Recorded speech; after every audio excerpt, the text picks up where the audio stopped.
একদিন এমন কিছু বানান যা খেলে পেটও ভালো থাকবে, মনও ভরবে এবং সাথে খেয়ে এমন ভালো লাগবে যে রোজ বানানোর আবদার আসবে। সুজি আর আলু দিয়ে তৈরি একদম হালকা একটা জলখাবার রেসিপি। এমন কেউ থাকবে না যে এই রেসিপিটা পছন্দ করবে না। আর তৈরি করা মাত্রই নিমেষেই কিন্তু শেষ হয়ে যাবে। চলুন তাহলে দেরি না করে শুরু করা যাক আজকের রেসিপি। নমস্কার বন্ধুরা, আমি প্রতিমা। নতুন একটা পর্বে সকলকে স্বাগত জানিয়ে শুরু করছি আজকের রেসিপি। এর জন্য প্রথমেই আমি একটা মিক্সিং বলে এখানে আমি 200 গ্রাম পরিমাণ সুজি নিয়ে নিয়েছি। এবার নিয়ে নিচ্ছি 200 গ্রাম সুজির জন্য নিয়েছি 100 টক দই। এবার দইটা একটু জল দিয়ে ধুয়ে নিচ্ছি।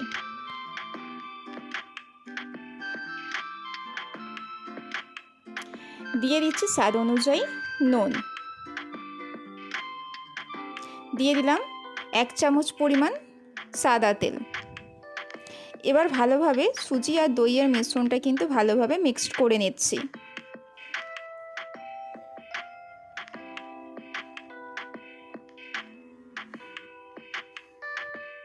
অল্প করে জল দিয়ে দিয়ে মিশ্রণটা তৈরি করতে হবে।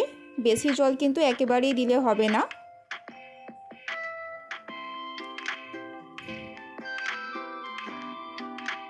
দেখতেই পাচ্ছেন এখানে আমি এরকমভাবে একটা মিশ্রণ তৈরি করে নিয়েছি, যেটা কিন্তু খুব ঘন না আবার খুব বেশি পাতলাও না। এবার চাপা দিয়ে রেখে দিচ্ছি 10 মিনিটের জন্য। অন্যদিকে গ্যাস অন করে গ্যাসেতে কড়া বসিয়ে দিয়ে দিচ্ছি সর্ষের তেল, দিলাম 5 ফোড়ন এবং একটা শুকনো লঙ্কা। ফোড়নটা একটু ভেজে নেব, নাড়াচাড়া করে ভেজে নিচ্ছি ফোড়নটা। তো ফোড়নটা ভাজা হয়ে যাওয়ার পর দিয়ে দিচ্ছি অল্প একটু আদা এবং একটা কাঁচা লঙ্কাকে আমি থেঁতো করে নিয়েছি। এবার দিয়ে দিচ্ছি হলুদ গুঁড়ো এবং কাশ্মীরি লঙ্কার গুঁড়ো।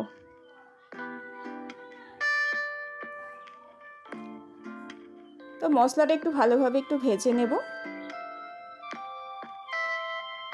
তো এইবার আমি দিয়ে দিচ্ছি সেদ্ধ করে রাখা আলু। আগে থেকেই আমি আলু সেদ্ধ করে নিয়েছিলাম, সেই আলুটা এবার হাতে করে একটু থেঁতো করে দিয়ে দিচ্ছি।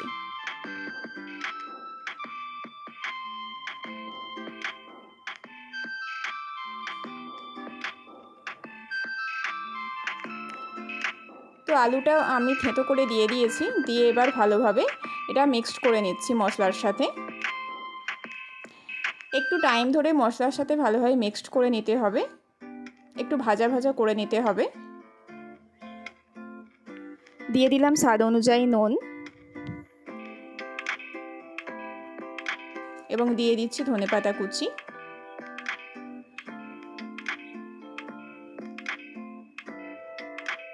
এবং এখানে আমি দিয়ে দিচ্ছি কিছু বাদাম ভাজা। এবার সমস্ত উপকরণটা আলুর সাথে একটু ভালোভাবে মিক্সড করে নিচ্ছি।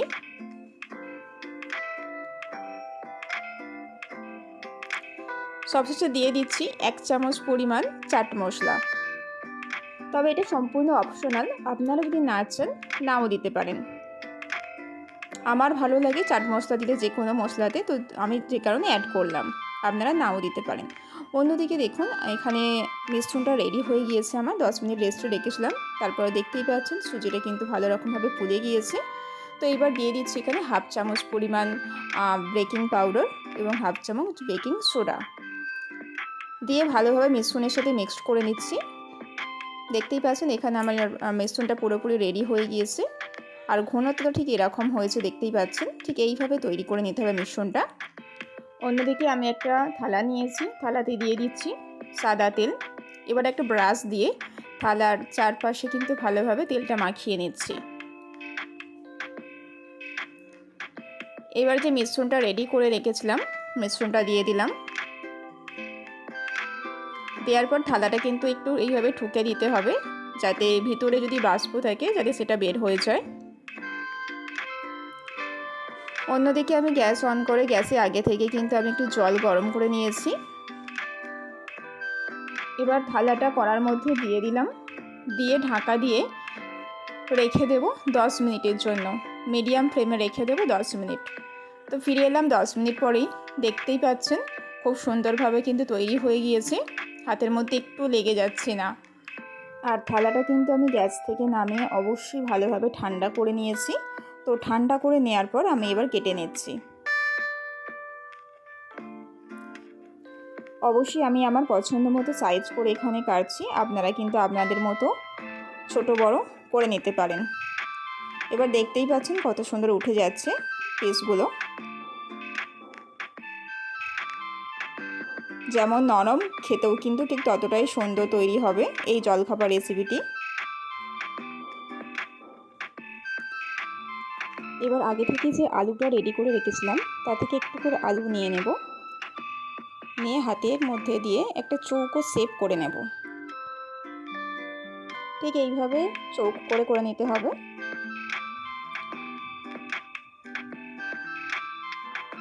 করে ঠিক এইভাবে দিয়ে দিতে হবে।